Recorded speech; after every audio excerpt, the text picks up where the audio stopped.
Hey guys, nice opening clip, right? Well, it's not as nice as this word from our sponsor. Ah! What is this beacon of incandescence? I can't look upon it directly, not even with 3 pairs of sunglasses. Be not afraid, my child, for it is I, Raid Shadow Legends. No. Raid Shadow Legends? The free game available for iOS, Android, and PC, with over 600 characters and a full campaign story? The very same, my child. We also have this cool orc faction that adds even more characters to the mix. Like this guy, Growhack the Bloodied, with a name and a face that only an orc mother could love. That does look totally awesome. Almost as awesome as some of these champion characters, who you can use in PvP battles to get all kinds of weekly rewards. But why are you here, Raid Shadow Legends? What mission have you sent for me? You see, my child, you must tell your viewers of this most magnificent event that is unfolding.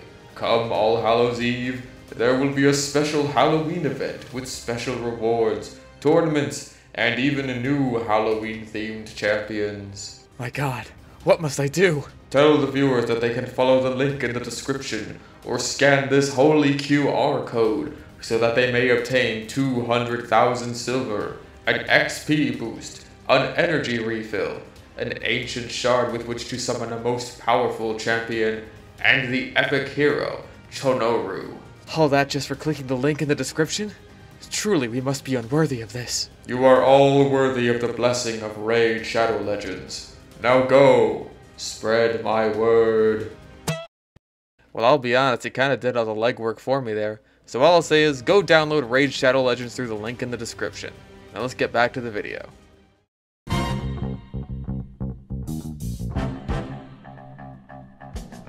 Welcome to Bad Weapon Academy, where we take a look at the worst weapons TF2 has to offer, and I show you how to best utilize them.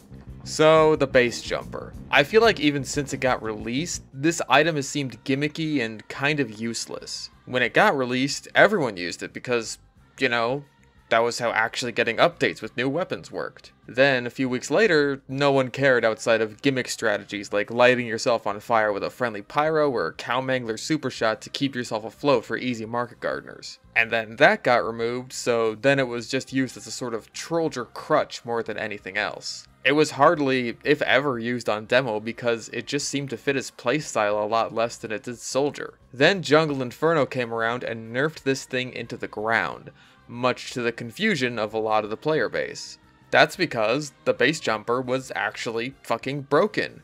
Or at least it was in the hands of someone who knew how to abuse it. The multiple deploys and air control made it incredibly difficult to hit your target, who could stay airborne for a very long time thanks to the slow descent, with anything but a minigun or wrangled sentry. This meant you basically had to stop what you were doing and hard focus the shit out of a guy miles in the air, or else he's just going to be a constant nuisance that just won't die, so it got nerfed. A lot of people seem to think this was undeserved, and I think it was to a certain extent. At the very least, I don't think it should be as bad as it is now. What the base jumper does is that it replaces Soldier's secondary, or Demo's primary, with a parachute backpack that slows his falling descent to about 1/3 of normal falling speed. And it effectively resets the user's falling height upon deploy, meaning you can fall from as high as you feel like, deploy for a second above the ground, and not take any fall damage. You can retract the parachute at any time during your deployment, but you also can't redeploy after that until you touch the ground. Your air control in the air is also reduced by 50%. For Soldier and Demo, this effectively works as a sort of gunboats,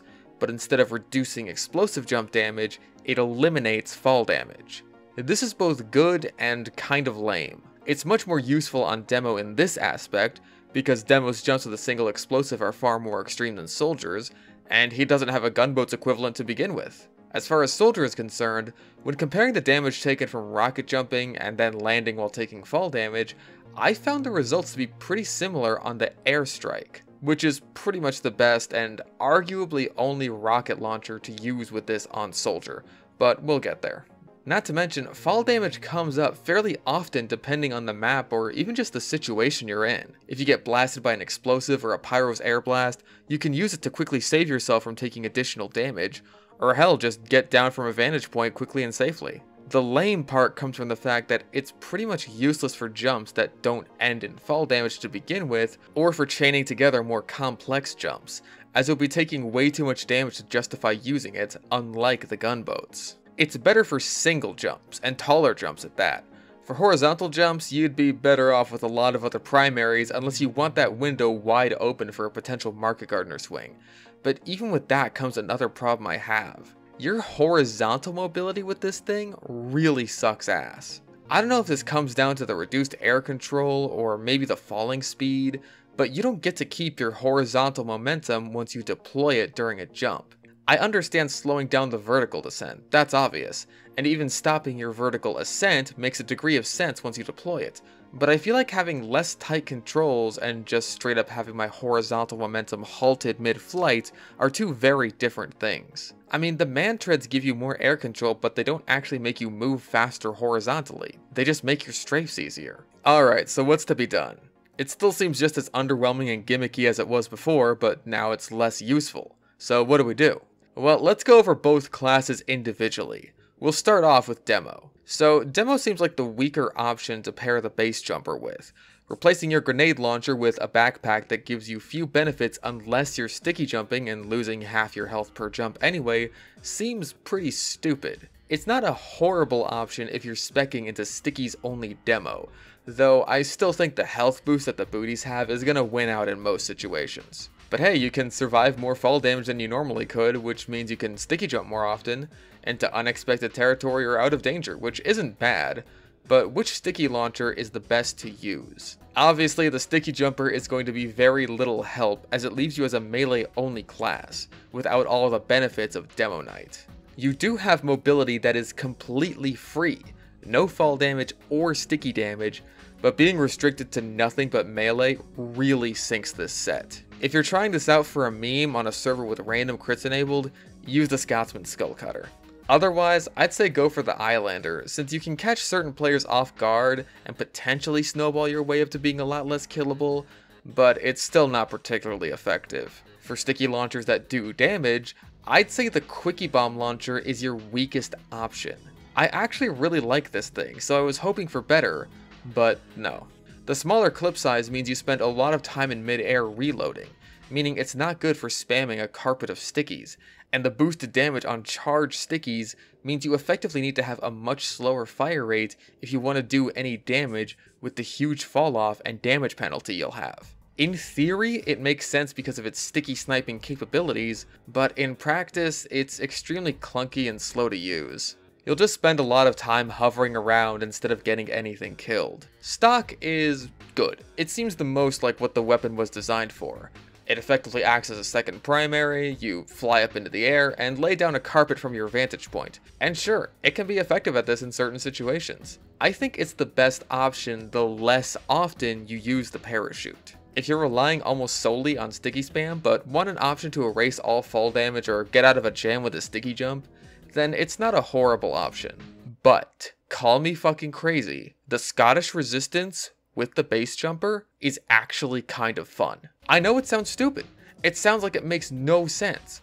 Being stickies only with the launcher that is the worst for direct combat outside of the joke weapon sounds suicidal, but it just works. This is easily the sticky launcher I found myself having the most success with. If you shoot your stickies in mid-air, especially at the apex of your jump, they take a while to reach the ground, meaning you have a lot less to worry about in terms of that 0.8 second arm time. And the faster firing speed means you can set down a devastating trap in a matter of seconds. And then, even if you just set down some traps while you're on the ground, you don't have to worry about setting them all off at once when you take your jump to get a vantage point on all of them, because you can detonate them individually. This is actually a situation where you can have multiple Scottish resistance traps watching multiple points, because the sky is literally the limit on how far you can see. Not to mention, I can only imagine people's reactions when they see you floating around daintily a mile in the air in the kill cam are pretty hilarious. For melee, just because the Scottish resistance leaves you so vulnerable to nearby enemies,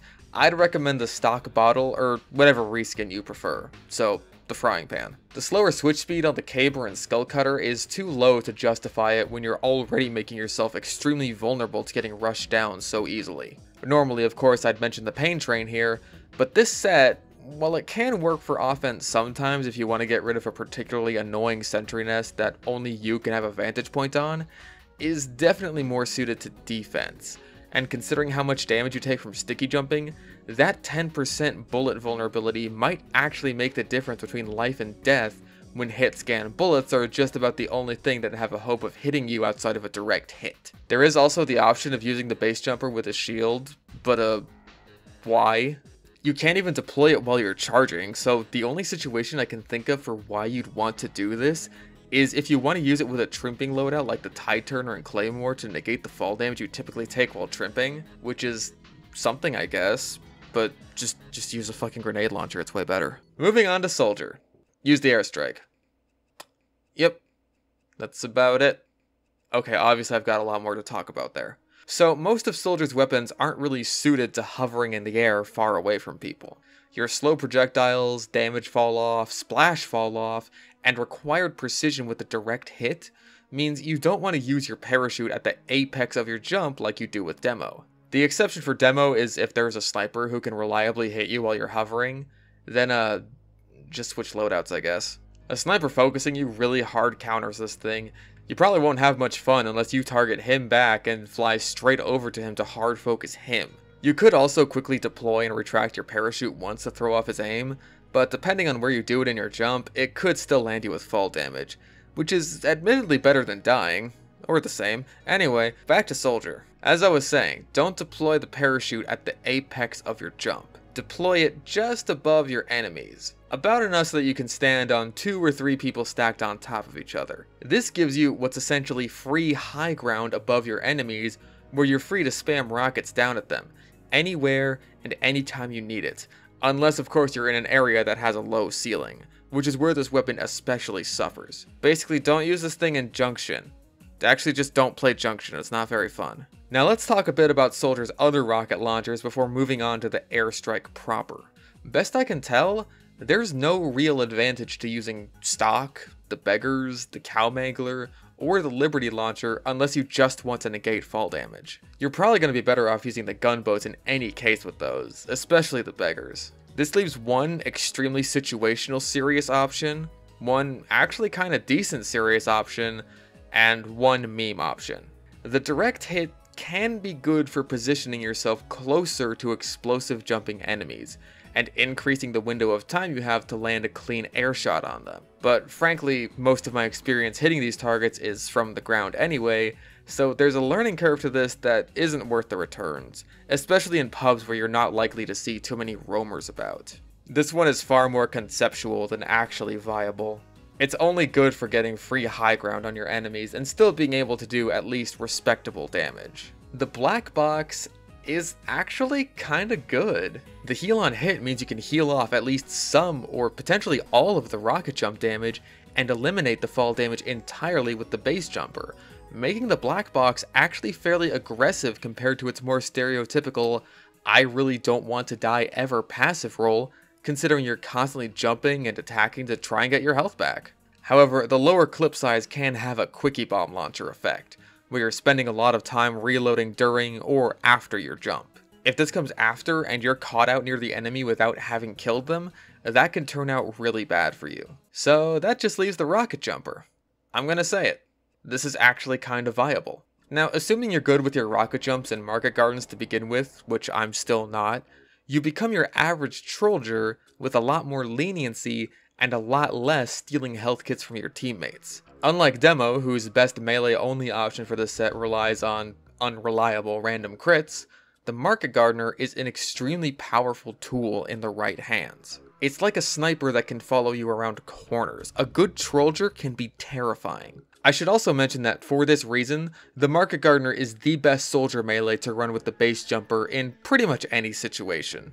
You have a lot more margin for error, but you need to time it properly.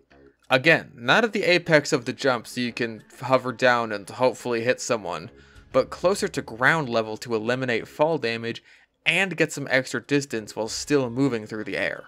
And this segues well into the star of the show, the airstrike. Now look, I know it's extremely tempting to pencil jump in the air, deploy your parachute at the apex of the jump, and rain hellfire on the enemy team with all 8 rockets, but odds are you're not going to accomplish anything doing that. The tiny splash damage on blast jumping rockets and already lowered damage on targets that are now extremely far away will likely prevent you from killing anything except a sniper or engineer standing perfectly still. Start doing it towards the end of your jumps though, and you'll still get your insane DPS, but now at closer range and with larger targets, while also being far less vulnerable to snipers, and surviving with roughly the same amount of HP as you would have had you been using the gunboats. I also wouldn't recommend attempting to shoot out your entire clip unless you don't have a choice, which may often be the case while you still only have 4 rockets. Once you have the full 8, things get a lot easier. You want to go for controlled bursts. Only shoot as many rockets as you need to, so you have enough to either defend yourself or make a getaway if things get rough afterwards.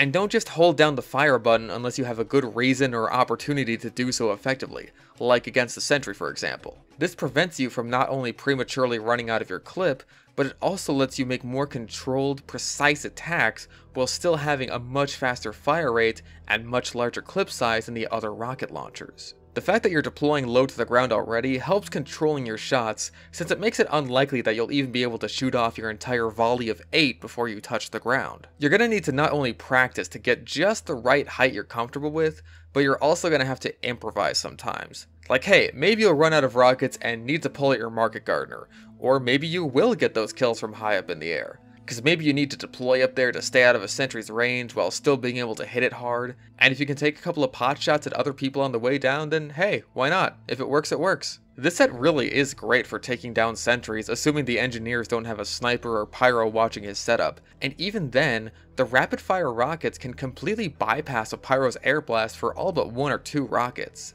You will need to be careful, because if you get caught in the sentry's range, if you can't destroy it first, you're kind of screwed. Your slow descent makes you a bit of a sitting duck, and you'll have to hope the bullets push you out of the range of the sentry before they kill you. If the engineer is using the Wrangler or short circuit effectively, then God help you. For getting those first few rockets, it may be a good idea to be a bit of a ground walker when you can.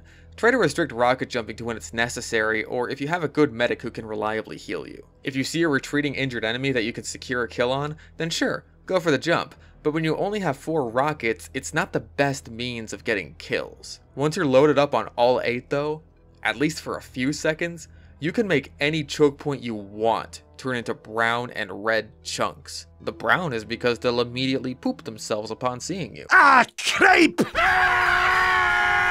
So yeah, that's just about the base jumper covered. I'll be honest, I was expecting it to be worse. It can still be frustrating to use, and its uses are very niche with only a couple of weapons working in its favor, but I was surprised how much fun I had with it. I would like to have a bit more fun with it though, so let's shake it up a bit. Now even after everything it's been through, this weapon is still banned and competitive, because while the Jungle Inferno nerf fixed the issue of being essentially unhittable, it didn't fix the issue of being able to hover over mid and spam down rockets or stickies with no hope of retaliation. I have a few suggestions to fix this problem. 1. Cap out how long you can stay airborne to maybe 3 to 5 seconds, or 2. Make it so that taking damage while deployed increases your fall rate depending on how much damage you take, and if it gets fast enough, you'll still end up taking fall damage. I prefer the second one since it means demos can still hover as much as they need to in pubs, but they'll still be focused down a lot more in competitive where this would be an actual issue. For Soldier, either one works for me since you're not really meant to be hovering for too long anyway. Now as far as buffs to make up for this further nerf go, I would say let the user keep some of their horizontal momentum, and also give it either a small explosive jump resistance or a small health boost. Nothing too crazy to the point where it's essentially a better version of the gunboats, but enough that it's a fair side grade and not a complete joke. Also, depending on how much damage it would take in the second option to bring the user crashing down, you could also give it back a degree of air control. Maybe not all of it that it used to have, but at least some. That wouldn't affect hit scan too much anyway, and it would make it a bit more fun to use. Then that would about wrap it up. I'd say festivize it, but I can't see the model when I'm using it, so I don't really care about that. I guess that also applies to the buff banner though. Also make a strange one that counts how far you've flown. Also just make more fucking stranges. I want a strange Dragon's Fury already. But yeah, that's about it. The base jumper wasn't nearly as disappointing as I thought it was. So for now, go out there and carpet bomb the enemy, and tell him Fish sent ya.